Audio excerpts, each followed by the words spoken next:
Hello, everybody, and welcome to What's AAP, a space for Asian American progressive voices in California. All right, welcome to What's AAP, and my name is Ji-Young Carolyn Park, and joining me as co-host today is Rex Lay. Hi. First time on the show. Yay! Excited. And we're going to talk about mutual aid today with Susan Park, who is a mutual aid organizer, an activist, and entrepreneur.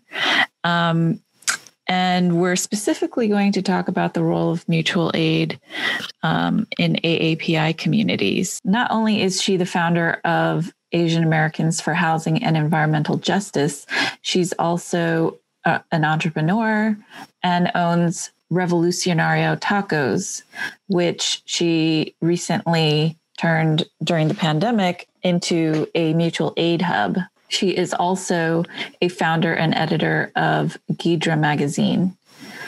Welcome, Susan. Thank you for having me. All right, so let's dive in. Susan, we're going to start off with a very hard question for you. What is your favorite snack from the culture you identify with? It's Korean seaweed snack. So it's thin sheets of roasted laver that's brushed with sesame oil and coarse salt. And I love it because it's super thin, crispy, but it kind of melts in your mouth. And I like the mineral brininess from the sea. Yum. I love that too. Also my favorite snack. Susan, do you remember when our families had to roast it by hand? Yes, I remember that in Korea before my family moved here when I was 5 years old. My parents would roast individual sheets over a large charcoal briquet, and they would torture me and my brothers because they wouldn't let us eat until they were done roasting the entire entire stack of seaweed. Wow. And we were just like, why can't we just nibble? And they're like, no, it tastes better if you have to wait. You know, that whole idea of suffering that older Koreans have. Folks don't know how easy they have it nowadays. Yeah, it sounds super labor intensive. Yeah, my kids grew up on the snack packs, right? And then 2 years ago, I realized I hadn't taught them how it's made. So I explained the process of roasting. So my daughter, who was 20 years old at the time, she's 22 now, she decided that what her interpretation of roasting, even though I described it over at charcoal briquettes, she decided to roast a single sheet of seaweed in the oven. Now think about this. Think about our Asian parents just rolling over. You turned on that entire friggin' oven for a single sheet. Anyway. Oh, man. I guess I just dated myself too, but it's all good. Yeah, I'm definitely in the generation with your kids where I grew up on those packets. And the kids at school, whenever you bring it in, they'll mob you for just a piece. Yeah, they go nuts. It's better than like chips, right? Yeah.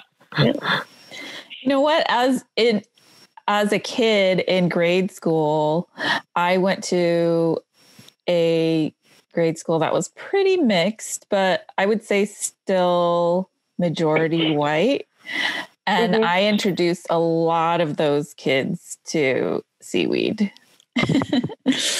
And they're all talking about you now. They're all saying, well, I had a Korean friend.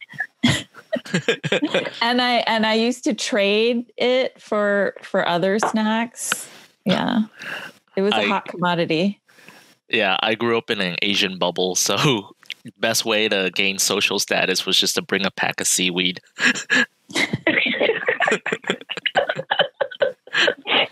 Never had a lunchbox moment. All the Asian kids knew what's up, and then they would just like cluster around you and worship you just for one piece. Yeah, my kids went to a French American private school, then regular private school. regular public school. And, they're 17 and 22 now. And the Korean seaweed snack was always popular during their entire childhoods. When I was growing up, it wasn't even packaged as snacks. So I'm really dating myself now, aren't I? I'm from that time as well. There were no roasted packs back then. No, you had to make your own. Yep. My grandmother used to go deep sea diving to pluck her own. No, I'm just kidding.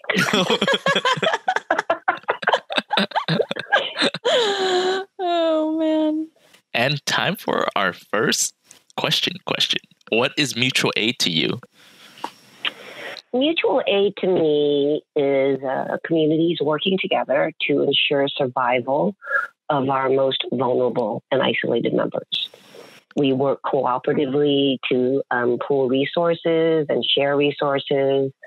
And again, with our most vulnerable community members, at the same time, we organize ourselves to change the system that created these shortages and hazards and, people who are at risk when they don't need to be. So I don't generally prescribe wholesale to any ideology or theory, and that includes mutual aid organizational theory, which is very popular and right now. And it's a lot of talking, which I tend to not like to do sometimes. Sometimes I can talk a lot, but I prefer to do. I think mutual aid organizational theory positions mutual aid as distinct from charity, and sometimes even opposed to charity. But I think that I have some disagreements with that. I like to be practical and realistic instead of ideological. So I think professionals and experts are needed. They can be very valuable in scaling mutual aid to meet increasing demands caused by pandemic or COVID-19 or any other kind of crisis that affects low-income BIPOC communities. And I think leaders need to be able to make hard decisions fast in order to meet emergencies and sustain direct aid. I think technical expertise, funding, and legitimization by communities who benefit from a mutual aid program are important. But I'm also critical of American charitable models that encourage a culture of begging and scarcity myths. There's too much white saviorism and paternalism in mainstream American nonprofits and the charitable model. Aid is often provided in a vacuum without addressing or transforming the underlying conditions and systemic issues that cause the problems in the first place. Oftentimes, there are arbitrary conditions for the recipients, such as sobriety or accepting God. I also think that charities often perpetuate problems or contribute to the growth of problems. It keeps the charitable industrial complex growing. For example, I was shocked to hear an Episcopalian priest, and I can name names, but I won't. I like to respect people's privacy. And there's just I'm not really into cancel culture and shame culture. But an Episcopalian priest told me that his shelter can only accept older men after they have been homeless for 2 weeks. This is a purely arbitrary decision on his part and the part of the Episcopalian Church. I was shocked because it is much easier and cheaper to keep someone housed than it is to shelter them or find new housing for them. I've helped people stay housed with free information, $30 to pay off a ticket so they can keep their car and keep going to work. If they can't keep going to work, they're not going to be able to pay their utilities or their rent. It's just $30 lousy or free information. Extremely low-income people often struggle to pay for basic needs. If you can help them with one basic need, it helps them to meet their other basic needs. And I chose food aid because we all need to eat every day, and food aid is the easiest aid to come by. Yeah. So, I'm really against these arbitrary decisions that these are completely unnecessary. You tell me you can't accept women. Why not? Yeah, my most recent job was with a NGO that was also like passing aid out to folks impacted by COVID. And like Susan said, there's a lot of like criteria, especially when our funders are from like the county, and they want like you have to make a certain amount, and we have to like basically annoy them with phone calls just to make sure they fall under that criteria, just so they can get money aid. So what is the model of your mutual aid effort, and what is the mission of your mutual aid effort? Okay. So the mission is, I started Asian Americans for Housing and Environmental Justice in February of 2020. It's also a nonprofit. Our initial mission was to provide in-language, culturally competent direct aid, support, and services to at-risk, older, or unhoused Asian Americans, low-income and older Asian Americans, and unhoused Asian Americans are more likely to be heritage language-only speakers, so they fall through the cracks all the time. Mainstream nonprofits and government entities have largely failed to address the language and cultural needs of Asian Americans who need social services. And we saw a huge vacuum that has allowed the rapid growth in homelessness among older Asian Americans. Koreatown alone has approximately 700 homeless Asian Americans and possibly another 200 LGBTQ plus Korean and Asian teenagers. And this, we're just talking about Koreatown alone. And this has grown rapidly in the last 5 to 6 years. So what Asian Americans for Housing and Environmental Justice does is we harness aspects of mutual aid and charitable or nonprofit organizations. We're able to make fast decisions. We don't wait for politicians, the media, funders, or academics to research problems for us. We know that there are poor people in low-income neighborhoods. We don't need to research this. We know they're there. We know that things got worse for them since COVID-19 and shelter-in-place orders. Low-income BIPOC are always hit first when there is a crisis. Our initial round of direct aid to anyone, any community, because we know they're low-income. We don't have to, we don't have to really ask them more questions. Who the hell is standing in line for $10 for worth of food for, 20 minutes, 30 minutes, or even an hour? $10 worth of food or a $50 box of produce. People who don't need that, who have enough, have better things to do than just stand in line for that or even sign up for that. That's just ridiculous, Not even luxury food, it's just good, wholesome produce. And so we don't question the recipients, and it's unconditional. We don't say that they have to be sober. Are you on drugs? We don't even ask them any personal questions like that. It's really obvious when people are in need. But our direct aid is political in the sense that we build interethnic solidarity. We don't politicize what we do. We don't have recipients, accept our politics or even talk about our politics. We just don't do any of that. We don't talk about God, none of that stuff. But we are a political force for low-income BIPOC because we've built LA County's largest interethnic direct aid coalition, and this covers Black, Indigenous, people of color, Asian American, Pacific Islanders, all of us. There are Indigenous groups that we are partners with, a lot of Black organizations in South Central LA and LA County wide. We also want to get the message out there that, Korean people don't only live in Koreatown. Black people don't only live in South Central. That's another problem with the aid thing. This gives us a lot of collective bargaining power. We do get fast responses from LA City and LA County officials when they see what our coalition is. This is a very, very strong interethnic coalition. It's going to be really hard to divide and conquer because we're united. So this also helped foster dialogue between our groups and solidarity. There's a lot of solidarity between our low-income BIPOC groups and working class and just marginalized BIPOC by, bearing witness for each other's struggles and validating each other's struggles. Because sometimes when only your people seem to be aware of what you're going through, it's like you just think they're maybe going a little, am I imagining this? What is it? Come on, this is real, right? But we also harness traditional charitable models and nonprofit models when it comes to funding. I don't see how mutual aid can work without large amounts of funding and resources. And I also believe that in order to affect meaningful change, social justice, economic justice, we need an inside view of the causes and levers that perpetuate inequality and the funding that can solve that. And there is actually funding. There's funding available. There's foundation funding. There's philanthropic funding from billionaires and millionaires and private donors too, private donations that don't come with these conditions of like, well, if that person's on CalFresh, they can't take part in the food aid or the produce aid. There is actually a considerable amount of unconditional money.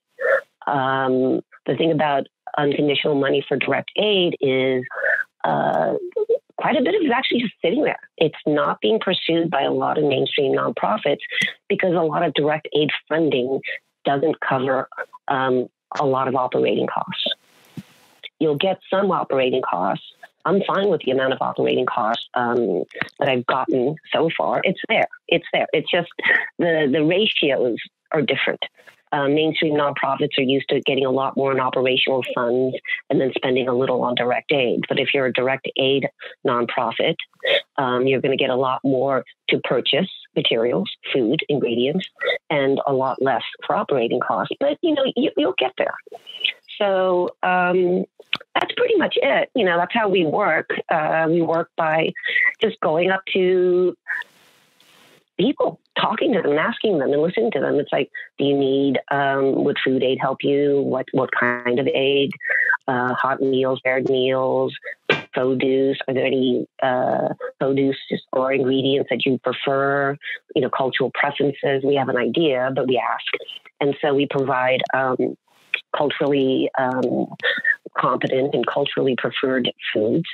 And, this is all and it's not stereotyping people because we also understand that like say for Koreatown Immigrants Workers Alliance, most of their constituents are Korean or Mexican and Central American.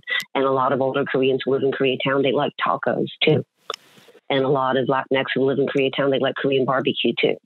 That might not be true for Koreans who live in, Locker Center or whatever. So it's, it's all we adapt a lot, and we don't treat anybody like they're a fixed thing or a fixed category. We understand that, culturally preferred foods can cover a wide range of things and also be influenced by, particular pockets of diversity. Can you give some examples of the culturally specific foods that you all do provide? Say for Cadre, they're based in South Central LA.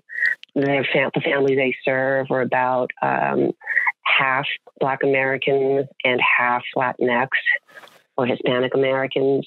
So for the Black families in the grocery boxes, we put in some more greens. For the Latinx family, we put in a bag of maseca.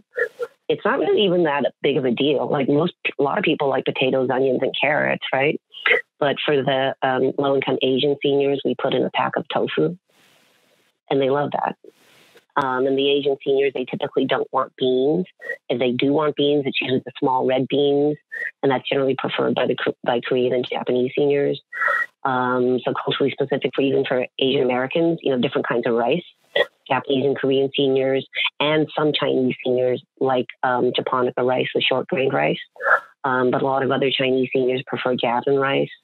For Southeast Asians, we also distribute to Viets and Cambodians and Thai, sticky rice, jasmine rice, just kind of like those little variations.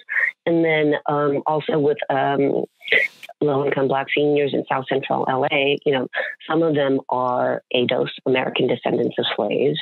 And we talked to LA Tenants Union, who distributes at Chesapeake Apartments. Like, what would you like? Like a can of tuna, can of salmon, some Lowry seasoning or some other kind of seasoned salt, grits, things like that. And they also love Chinese food, and they also love Korean barbecue, and they like a good salad with quinoa. And what else? With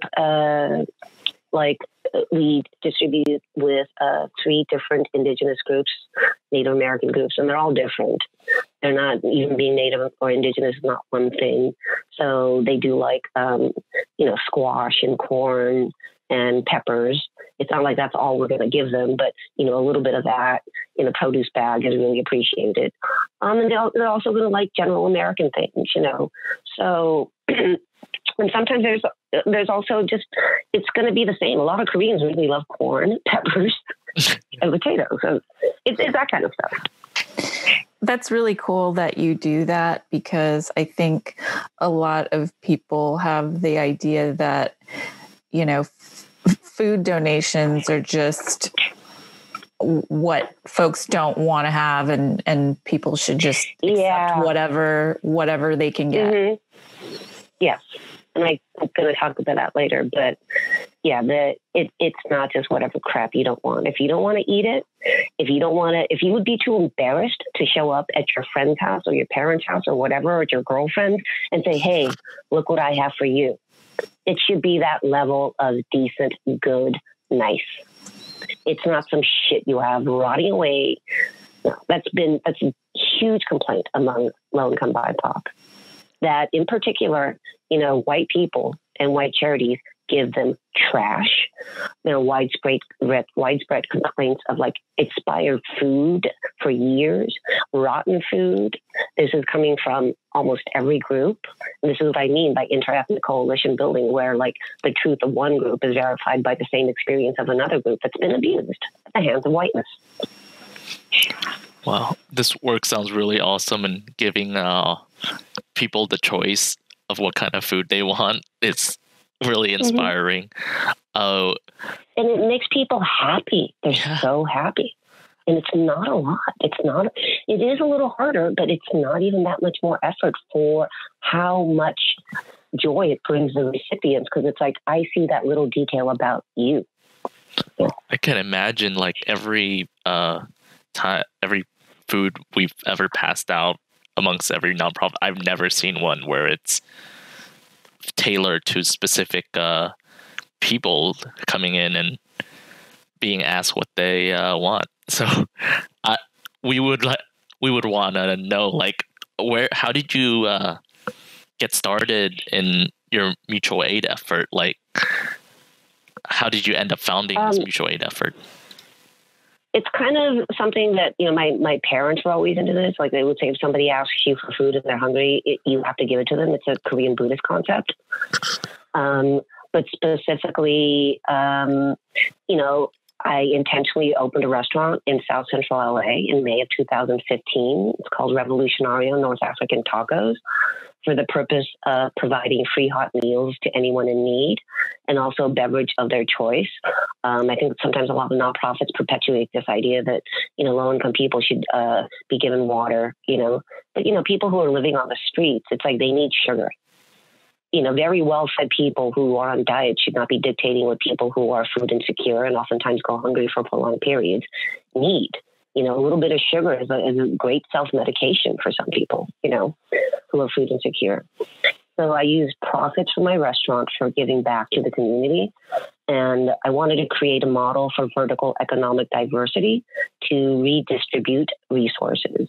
In other words, take profits from affluent and rich customers and use a portion of that profits to provide free meals to anyone in need who had no ability to pay. And if they just have to tell me, I can't pay. It's not like people abuse this. You can kind of tell when people can't pay. So this is where I differ from mutual aid organizational theory. And I'm really criticizing theory, that calls for horizontal or flat organizations.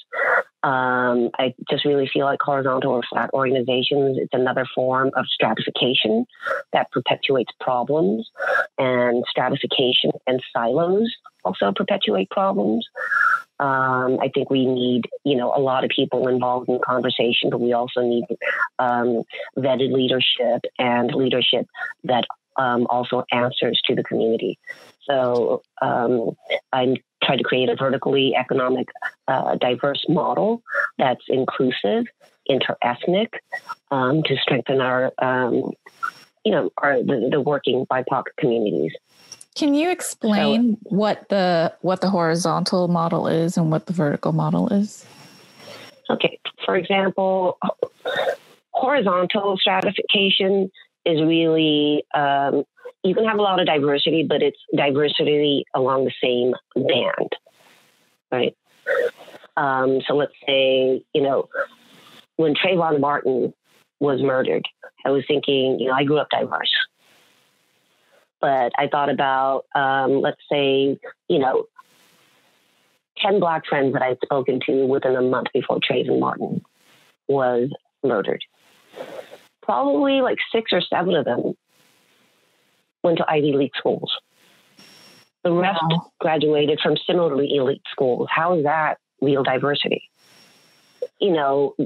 They've traveled well like I do. They're and that would be the same for a lot of my, Korean American friends and Asian American friends. They're more affluent, elite educations in some form.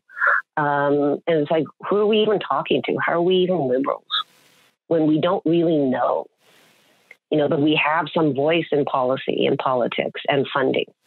But we don't really know. We read about things, but you can't really read about things. You have to live in a mixed income neighborhood as a person with a little bit more income and resources, and engage with the community, listen to them. And remember, low-income communities are also shut off from information. Like some things that you and I and, Rex may take for granted, a lot of the low-income BIPOC just don't know. They just don't know. So that's what I mean by vertical diversity. Vertical diversity is economic diversity. So if an extremely low-income person needs like critical emergency help, what are they going to do? If their network is horizontal, the same as their economic level, how much are they going to crowdsource for help? $1, $2? Some people don't even know anybody who's ever had as much as $50 at once. But if a community is vertically, economically diverse, then there are community members, or at least in that tribe, who can say, okay, they're, higher income. Well, maybe I have $2,000 right away. I can talk to my friends about this. Look, this person I know, this friend I have, has no money. They're in critical, whatever. Don't you know somebody at this hospital? Don't you know somebody here? Isn't there a program? Oh, yeah, there is. LA County actually has this. It's also sharing know-how. There's a lot of information that people with, an American elite education have that low-income people are just not privy to. A lot of them don't have laptops or internet connections. It's like, let me Google this for you. I mean, I see amongst, people I know, folks who do well for themselves and then just kind of check out and are just watching streaming films and TV right now. Yeah. So, I mean, like, what makes you want to do this at all? Before shelter in place took effect in March of 2020, my restaurant already was really hard hit by slow sales. January 1st is usually when sales start surging. It starts the beginning of our high season. As an Asian American business owner, restaurant owner, public serving business owner, I really felt the effects of like Asian Americans becoming kind of like pariahs. Like, okay, we're not really going to go to a restaurant. At the end of February and beginning of March, I got $50,000 in catering orders canceled. And business was just so slow that I kept reducing my hours since like the end of December because, the mysterious virus from China. And I was sitting in my restaurant. I had like $40,000 worth of just ingredient inventory. And I was like, what am I going to do? Die alone, hoarding this shit? My family could just sit here, lock ourselves in and just eat off of this for 5 years. And we just had so much food. And I thought, I can't. And he started giving it all away. And that's what I started doing. And I think that's it. I mean, I think when COVID-19 hit, I saw people making these decisions. Are you going to accept it for the long term? Do you realize it's not about individualism? We're only going to get through this collectively. We're only going to get through this if we care about the group. Or are you going to be in denial and you're going to be the person that's just a useless layer, constantly saying, well, when it gets back to normal, I'll do this. When it gets back to normal, I'll do this. and you're being selfish and self-centered, and you're locking yourself away, and you're going to die alone. I mean, that's how I just kind of like, that's kind of, I thought it just became very black and white to me.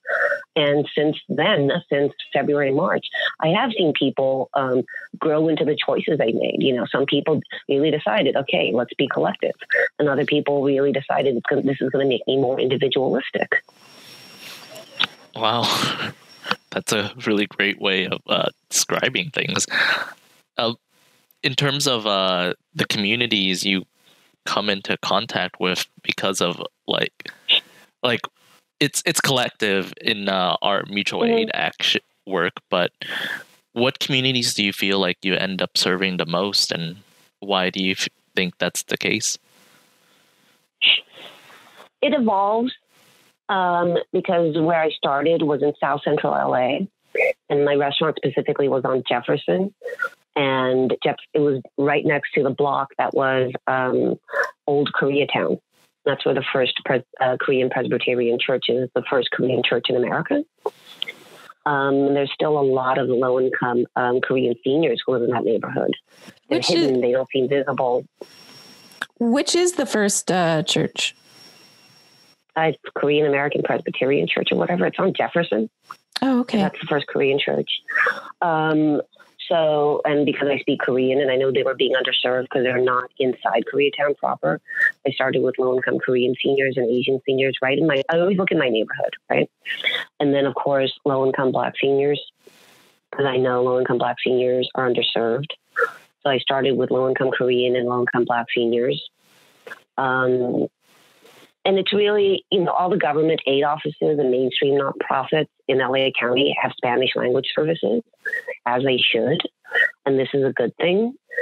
But they lack services in Asian languages and indigenous languages. And so it'd be cost prohibitive for my nonprofit to have people on staff who can speak dozens of different languages, right? I mean, I just wouldn't follow. I call this like the white model. If you feel like you need so much funding just to get started, go home. Stay home. There's no role for that kind of nonprofit anymore. It's just bullshit. You can create partnerships, right? So I speak Korean. I speak a little Spanish. My husband speaks French. There aren't a lot of French people calling for it, to say he does, right?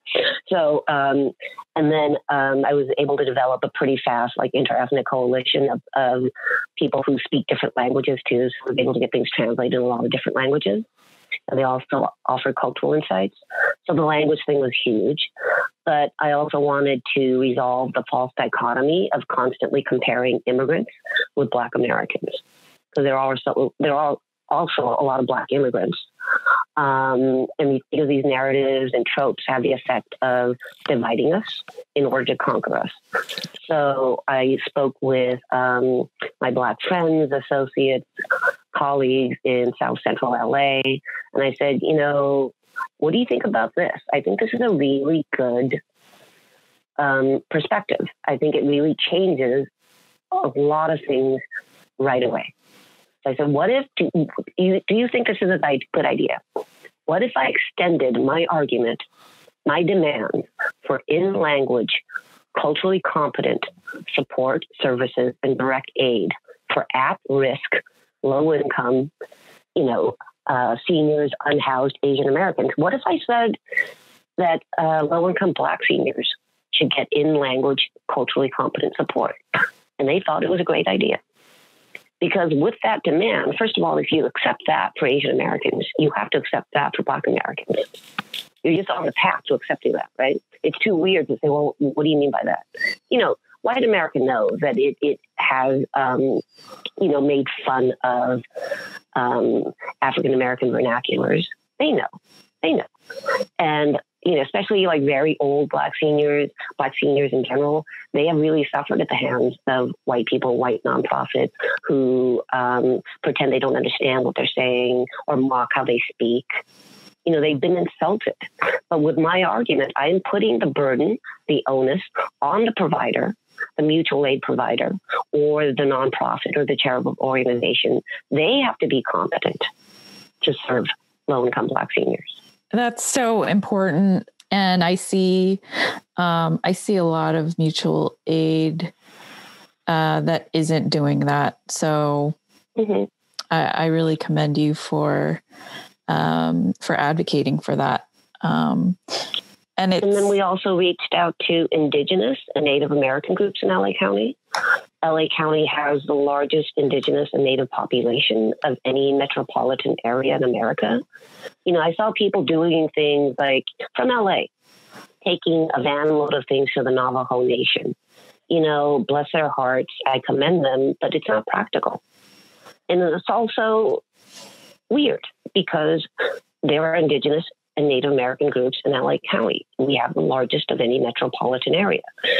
So, you know, they're not flat, static categories. They did not, you know, they're not all living on reservations, that kind of stuff. So there are Mesoamericans from central Mexico to Costa Rica, probably 500,000 indigenous Mexicans in LA County, about 500,000 indigenous Guatemalans in LA County. There are the California bands of Mission Indians. You know, the Fernandino Tataviam are still alive in the San Fernando Valley in San Fernando. And, you know, there's the Chicano identity that also includes this idea of our America, Nuestra America. So we're always constantly trying to, you know, we strive to serve people and build coalitions with people who don't fit into white categories and white constructs of race. So that sounds like that might make it the difference. One of the main differences between mutual aid and charity. Yeah. If you could create the best model of mutual aid in LA, what would that look like? I mean, it needs a lot of funding, and actually, I've created a movement towards these sort of initiatives being funded, and I actually got funded for this. There are lots of very tiny, small, like mom and pop, BIPOC-owned restaurants that didn't get any CARES Act loans, no, you know, economic disaster relief loans. They're never going to get any of the newer grants that are supposed to be for smaller restaurant owners. But these are the kind of restaurants that serve the working people in their communities, right? They're never going to be featured on Eat or Rarely, right? Or LA Times or Food and Wine. But they provide very affordable food to the working people in their communities. So I have actually been successful in getting some funding to purchase meals from these restaurants. And the administrative work is hard because I also have to, like, you know, sometimes, well, a lot of times, teach the restaurant owners or the managers how to write a receipt in kind of like the invoice format that the funders want to see. And it's very simple, but, you know, it's not simple if you don't know. My mom used to always tell me that, look, Susan, shut up and stop saying it's so simple. It's easy for you because you know. When people don't know, they just don't know. They just don't know. So my nonprofit does the administrative work of helping them, slowly, these are the kind of invoices you need to give me for these 100 meals I bought from you. And can you deliver to a local, low income, affordable housing building? Can you deliver to this nonprofit? So I would like this program that I started, I would like more funding for it. And I would like to see it just widely duplicated across low-income neighborhoods all over LA County. That's so important because I'm just seeing so many businesses closing and they're disproportionately BIPOC owned, and it's really breaking my heart. And, a lot of times it's not even that much. And I'm also trying to get government meal contracts for these super small BIPOC mom and pop owned restaurants. So another thing that I've been working on is besides doing the administrative work, sometimes, a lot of things don't get done. People don't get help because nobody can do the administrative work or wants to do the administrative work. So another thing I'm trying to do is to get the meal contracts. They were lots of programs Off Their Plate, World Central Kitchen, Dine 1-1 that offered, that purchased restaurant meals from restaurants at a rate of $10 per meal. So for hospital workers and healthcare workers, and then later community centers. But, and I'm not criticizing them. They did a great job. But when you have the intake form, when the intake forms are online and people have to hear about these online, the first round of restaurants that like are going to get signed up for these things are people who understand, who are wired into social media, who have a laptop, who know how to fill in these forms, who know how to fill in ACH deposit forms, who know how to fill in Google Forms. So you're going to have a lot of low-income, small BIPOC restaurant owners just constantly left out. So I want to reverse America's trickle-down aid to be trickle-up. Help people at the bottom first. That would be my dream. I myself have thought about just going to small restaurants and helping them set up social media accounts, just so that that they can run it themselves, because I do feel like they're being so left out in that way. Yeah. Well, sometimes you can't even find them. Yeah. Sometimes you can't even find them. And then most of their customers are in the same boat, because I try to eat out. When I do eat out, and this has been going on for decades, I try to find like super hole-in-the-wall restaurants. The owners don't speak English. Their patrons don't speak English. They may have slightly older children who are teens, or maybe they're in junior college, but they're still from a low-income family. They're not going to be as wired in and media savvy and know how to fill in like financial applications and documents. Hopping back to the changing the trickle down neoliberal ideal into a more trickle up, where realistically it's a trickle up economy where all the wealth at the bottom trickles up to them. But how do you want to see your mutual aid project? What would you like to see to happen, like say 5-10 years from now, or just in the immediate coming year? I think I see our nonprofit doing a lot of the administrative and distribution work for meal contracts, from government meal contracts that used to go to just big institutional caterers. I really want those accounts to go to be divided up to even 800, 1,000 small BIPOC-owned restaurants. And there's a lot more than that, but I started calculating. I think the city of LA's Department of Aging, they pay for 15,000 meals per day for seniors. And there's LA County. There are all these different county kind of government, funded with public taxpayer money, right? That go to these big institutional catering companies. And I don't think they should have those accounts. I think those accounts should go to truly small BIPOC-owned restaurant owners who operate in low-income communities. I would like to see my nonprofit growing. And then we also started the beginnings of a homegrown CSA. This is legal. You can sell produce that you do in your backyard.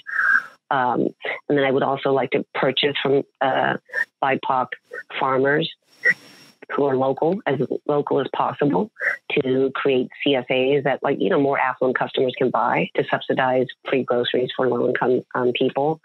I would like to start an urban farm. Many of them put in an application for a nursery license so that I could propagate fruit trees and sell them to people who have money, and use some of the profits to plant fruit trees in low-income neighborhoods, low-income housing. I'd like to create more green space in Koreatown.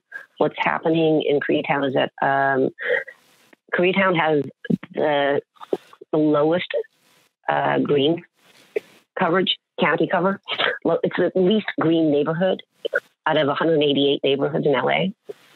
And it's there's a lot of reasons for it, but one of the reasons, besides the population density and the commercial build out, the density, is that trees that are supposed to be planted in Koreatown are provided provided by city plants. And the trees they have are just full-size trees. So they grow very, very large. And over the period of, you can see those huge trees in Koreatown. Over the period of a decade or so, or even more, they can just kind of overwhelm a property owner or a sidewalk. So I'm proposing that city plants or my nonprofit, because I've already started propagating them, offer free dwarf and semi-dwarf trees that are fruit-bearing to low-income communities and property managers and building owners who operate low-income housing. Let's rescale the solution, right? One of the problems of this lack of green cover, canopy cover in Koreatown not being solved is that, the only trees that are being offered are too big. How if I just give you smaller trees? And I did offer one nonprofit 60 fruit-bearing semi-dwarf or dwarf trees because they got funding to plant. And they're planning on getting the trees from city plants. But I offered them much smaller trees that are easier to manage and that bear fruit within a year or two, which makes, residents really happy. And we can think of like small shade covers instead of thinking everything has to be a big solution to a big problem, because sometimes the big solutions don't fit a big problem. You can come up with a lot of smaller solutions. My mom signed up to get one of those trees recently. Yeah. Was it through KYC? Yeah, KYCCLA, but you can go to city plants directly. If you're a homeowner, you can get up to 7 free trees, but they grow big. They're full-size trees. You can look at them. They grow to like 20 feet, 30 feet. Yeah, and KYC is Korean Youth Center? Yeah, KYCCLA. Yeah, Korean Youth and Community Center, Los Angeles. Yeah. Well, that is a lot of stuff that you want to do, all that sounds so amazing and so needed. How can folks support all the things that you want to do? It's really fundraising, resource donations, volunteering to help disseminate information and know-how. Not ideas, not templates, like we did this spreadsheet. We have this handbook here. I really don't need that. It's volunteering to, disseminate the information and also like respect me enough to know that, I already know how to do something. I'm not asking for like somebody to give me a class, but like, go out and, help teach a restaurant owner how to write a simple handwritten invoice receipt. $10 per meal, 100 people equals $1,000. Susan Park of Asian Americans for Housing. You can even write AA4H, whatever. I mean, it's that simple, but somebody's got to do it. And then also my small individual deliveries take up a lot of time because there's some super isolated seniors who don't live in in ethnic enclaves or near ethnic enclaves, or even if they are served by a large nonprofit like Little Tokyo Service Center, they have about 20 seniors who need a little more because it's got a little bit harder for them. Those kind of small deliveries actually take up a lot of my time. It's easy to tell somebody to a produce company, okay, I'm going to order 1,000 boxes from you. That's 10 pallets or even more. You drop them off, and then I call a bunch of nonprofits to pick up, or I organize a big drive-through pickup. That's actually really, really easy. It's those little individual deliveries to the isolated seniors that just take up a lot more time. I need help with those things the most. Oh yeah, I do that. I do deliveries to seniors weekly, every Tuesday mornings with a local nonprofit that's also trying to do their own mutual aid network. How do you balance? It takes a lot of time. Yeah, it is. There's a 2-hour window and I deliver to 5 people. It's a lot of time and a lot of like labor. I'm not particularly strong either, and it's like boxes. Yeah, and a lot of times seniors don't pick up their phone. You have to call them 5 times because they have hearing problems. Yeah, especially if they're in apartments that are like hard to get up to as well, and they got like a code that you have to. And the Asian seniors too. The older an Asian American person is, the more likely they're going to be, heritage language only speakers too. So finding, bilingual people, it's not that challenging, but I have found some cases where like people really are not bilingual. You know, they're just not. And it's like, thank you for trying, but you're just not. How do you balance? You never know what you're going to. It's hard. It's hard. I'm good. I'm really fast at doing administrative work.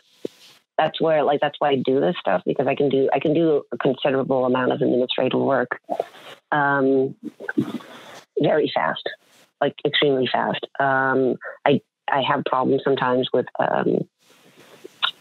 like carpal tunnel syndrome, and my left 3 fingers are just really numb from typing too much. I mean, I'm just constantly doing paperwork. But you know, my kids are pretty independent. They help me out.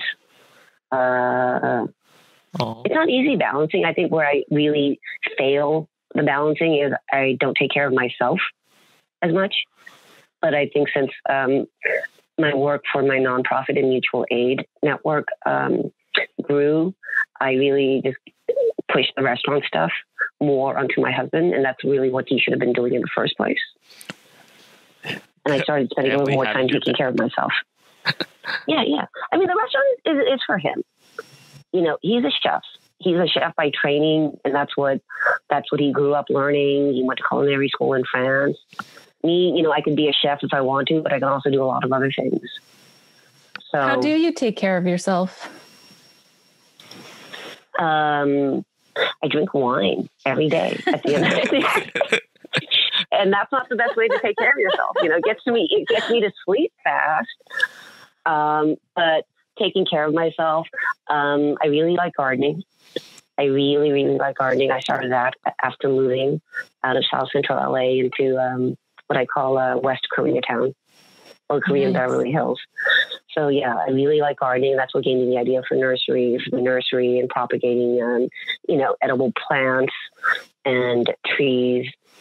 Gardening, I really love it. I mean, I love it so much. It's just every aspect of it, personal pleasure. It can help me as a business owner. It can help mutual aid. It's regenerative. You can propagate. You just get more stuff, you know. It multiplies literally. So I really like everything about that. I like going to the Korean sauna, but that's been closed. Although I can probably find, you know, a little corner Korean sauna somewhere that doesn't have any non-Korean customers that can be open by appointment. I think a lot of people are missing the Korean spas right now. Yeah. I can probably find something though for Korean only speakers, or, you know, I see Koreans. I can find that. And I have, I like vintage clothes, and I'm starting, this is another like, social enterprise, and nonprofit mutual aid thing. I'm launching a line of Korean heritage, like inspired, but modern, clothing. That's not a lot of like styles for it, but basic, simple, but, you know, upscale, modern, and like home accessories that older Asian Americans can be trained to do rather easily. Because I see a lot of older Asian Americans who don't speak that much English or none at all. And they work in industries that are very labor intensive, and they're going to age out. And a lot of times, you know, there's multi-generational poverty. So what are they going to do? So I thought maybe, you know, I could start this line. So even people who have like arthritis, they can be given the task of like, you know, just gluing some background stuff. And then somebody who can do more detailed work takes it and handles some finishing details that they're capable of doing. And the model would be like, you know, prepaid. I have to figure out the labor model, but it would be prepaid and would be very, very fair based on what they do. And it would be like a living wage. And I have the line visualized too. That's another thing I'm working on. Love that. So how do people actually get plugged in with you to help out if they can or want to? They should just email me. And then they should be willing to just hop on a call, and we should just go through it really fast. But people who email me and they only want to like go back and forth via email, and that's just like, what is that? We can talk about this in 5 minutes, and we can just go back and forth with like 5 different emails and 10 different emails. So what's your email address? The easiest one for people to remember is smokingkorean@gmail.com. Okay. Wait, smoky or smoking? Smoking Korean. smokingkorean@gmail.com. All right, cool. Awesome. Do you have any advice for people who are starting their own mutual aid network or want to start one? I would say just do it. It can be as simple as being kinder to someone. Come on, we're out every day. You know, you open your eyes, there are people who need something right in front of you. If you're going to the gas station, you can see that somebody's sitting right there and it's a really hot day and they're red. Do you think they would want, you know, a cold bottle of water? Keep a couple in your car. Just be aware of what's going around you, you know, in your own community and as you're like going to and from work. If there's somebody you see on the way that you can help. Think of all the different ways that you can offer support, just a little buffer, a little comfort, a little cushion to someone who is struggling. Are you the kind of person you see somebody who's clearly carrying too much stuff? Some of it's going to fall off. Are you the kind of person who says, can I get at least one of the packages for you and open the door for you? When you see somebody drop something and they can't pick it up, do you pick it up for them? Start like thinking of your life and other people that way. And you'll see more and more ways to give. You know, I was standing in line at Ralph's, this older man was trying to pay for $5 worth of food. It was like, you know, like a loaf of bread. His EBT card wasn't going through. He started arguing with the cashier, and the cashier's like, it just says there's no money in your EBT card. Okay. And he was becoming belligerent. I just paid for it for him.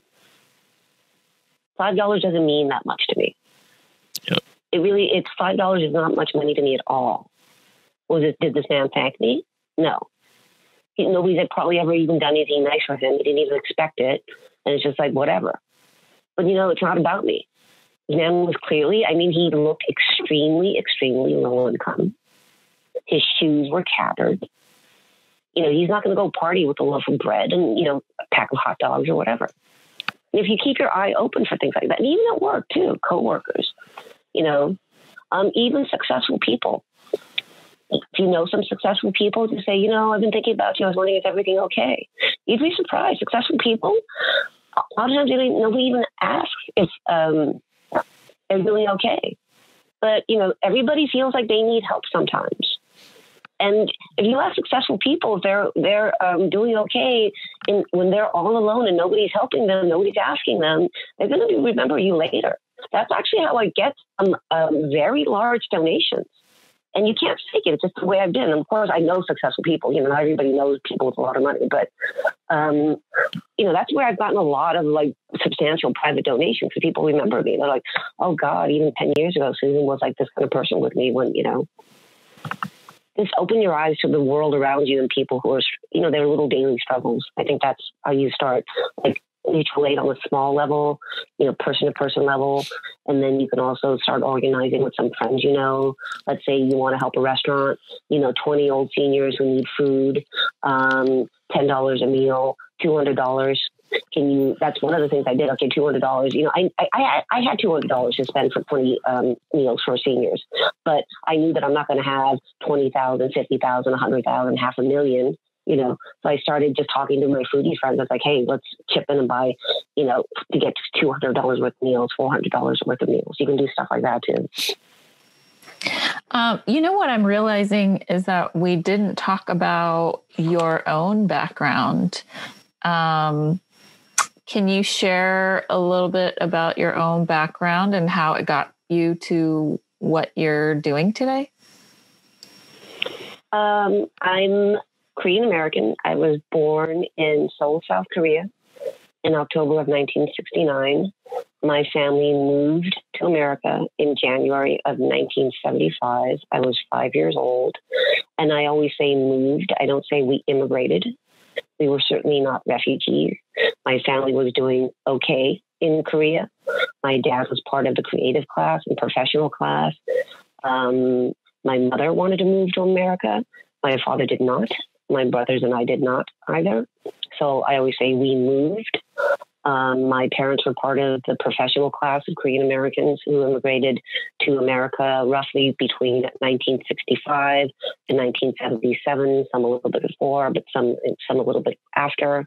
But this is really 1965 to 1977, a large critical mass of Korean Americans who either had college degrees or equivalent or were highly skilled in some trade or industry, immigrated to America and, created these small mutual aid networks that also involved helping each other with financial instruments, like loans that were privately funded by a group of Korean Americans who trusted each other. We substituted, they acted as substitute banks for each other.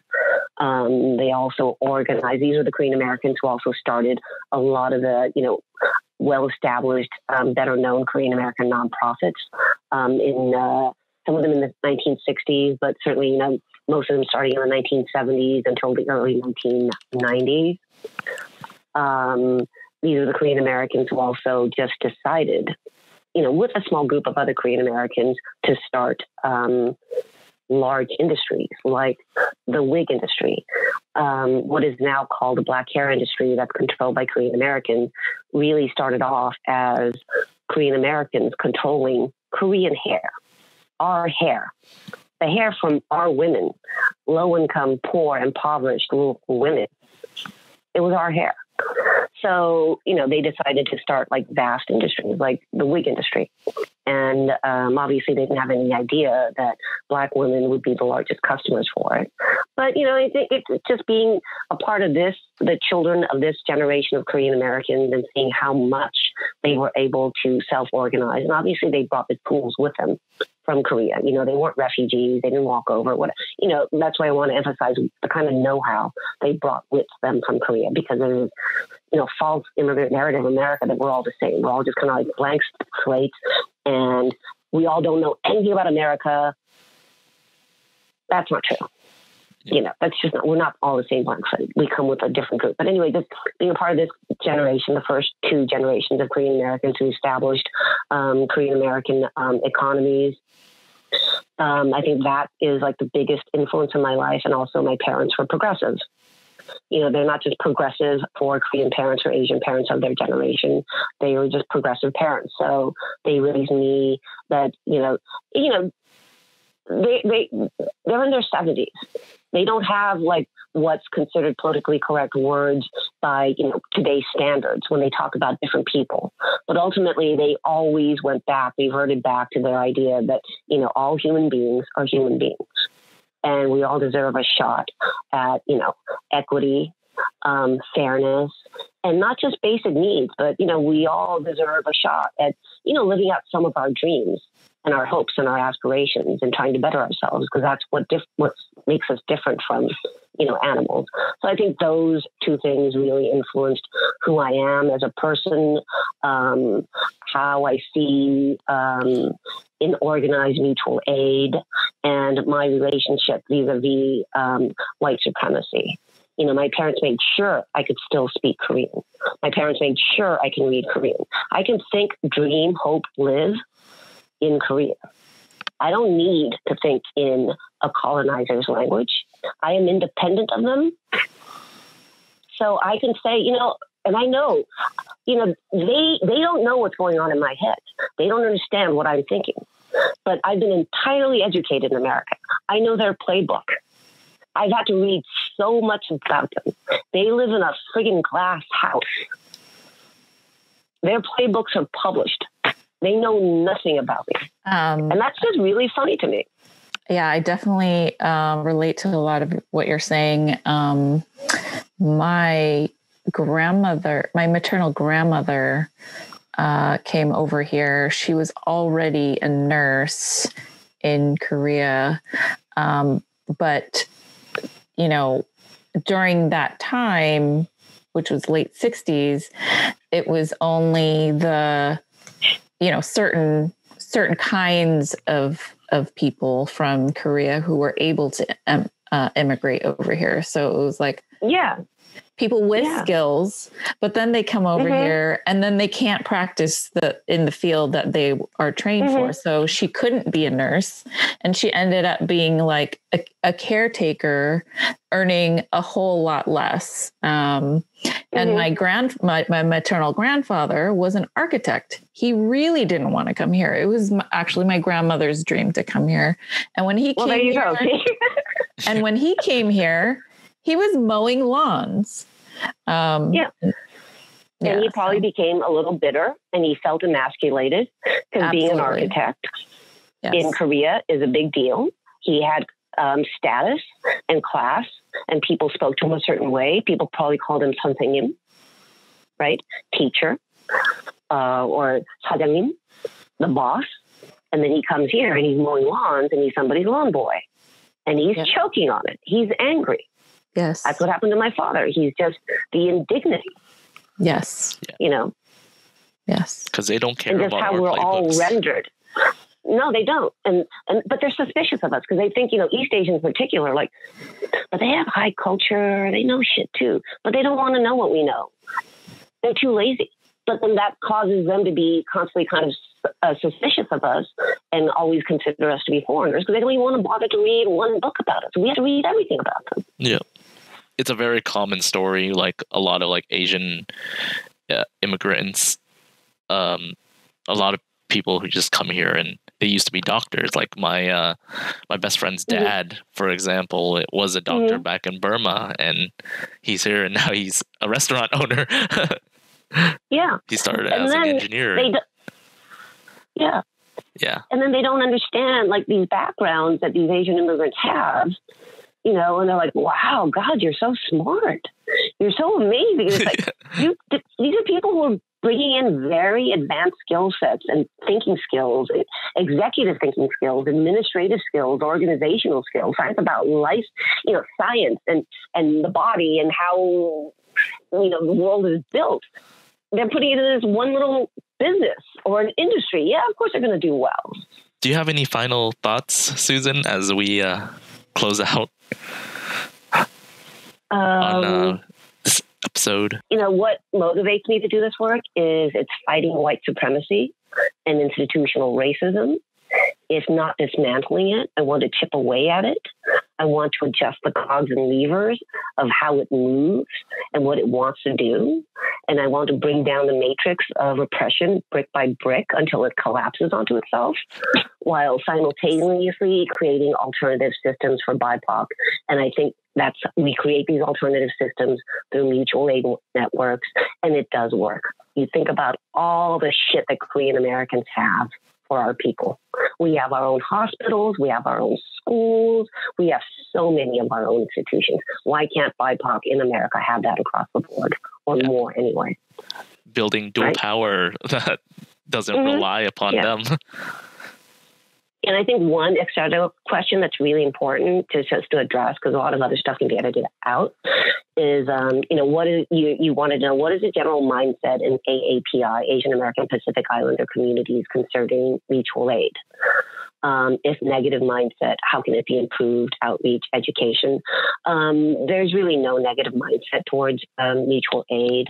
I think Asian American and Pacific Islander their communities, we have the highest rate of foreign-born members. And our cultures, we're all different kinds of Asian, we're all different kinds of Pacific Islanders, but we do have some similarities in the sense that AAPI cultures are more group-orientated, family-orientated. We think about the collective, and that's probably true across BIPOC. Basically, non-white people tend to be more collective and group and family-orientated. What's good for us, not instead of thinking what's good for me. So I think in AAPI communities in particular, though, because there is a high we have the highest rate of foreign-born members who bring these traditional, ideas of like a neighborhood pocket or even a village pocket of people who help each other. It just comes very naturally. So yeah, we're great at it. We're actually the best at it. Yeah. That's so very true. Like even I rely, It is. as much as I engage in it, like my own family does. Even though my family lives apart, we still maintain that connection of like my aunt calls me over for food all the time and gives me food. Yeah. It's really been a survival mechanism, especially because we're like newer immigrants. So we have to do that for our own families, our own, even like growing up. I mean, I had to translate for my parents as young as 7 or 8. I had to translate for my parents. And then I think, like East Asians and Southeast Asians are dumpling making cultures. Just being held hostage from the time you're like 3, 4, well, maybe 3, 4 or 5, and you're just making hundreds of dumplings with your family. And like why you have to make hundreds, it's just incomprehensible. But there's always, Lunar New Year, some holiday, some event where you have to make hundreds, and you just have to make hundreds for no reason, right? But just, putting your little share of collective effort into, the group bounty. And then also understanding that the elders are going to tell you when you can move up and what you're allowed to do. Okay, you can put a dollop of dumpling force meat into the center of the wrapper.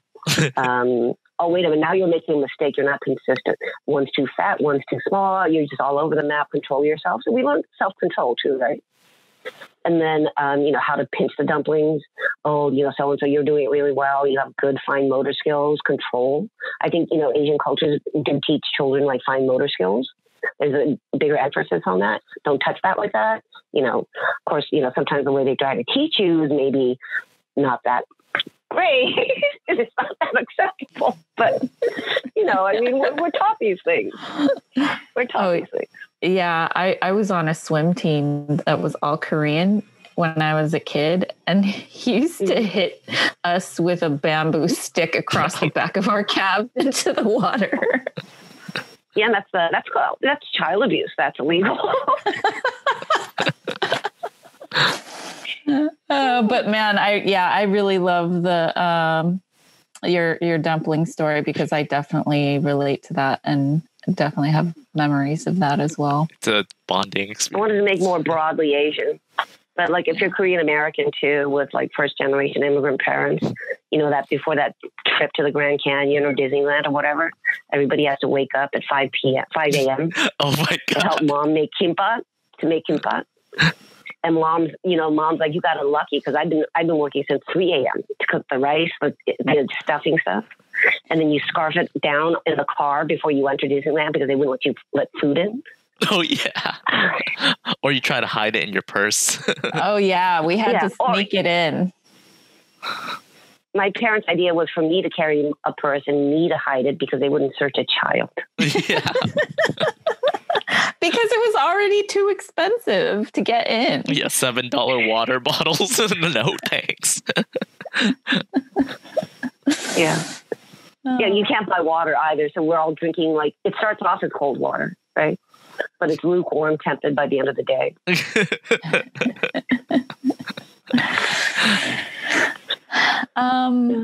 Okay, well, thanks so much for spending time with us and sharing your story. To me. It was really an honor to speak with you. And I think that, people like you aren't uplifted enough in the stories about Asian American folks. Thank you so much. I think Asian Americans in general just are not uplifted enough. That's yeah.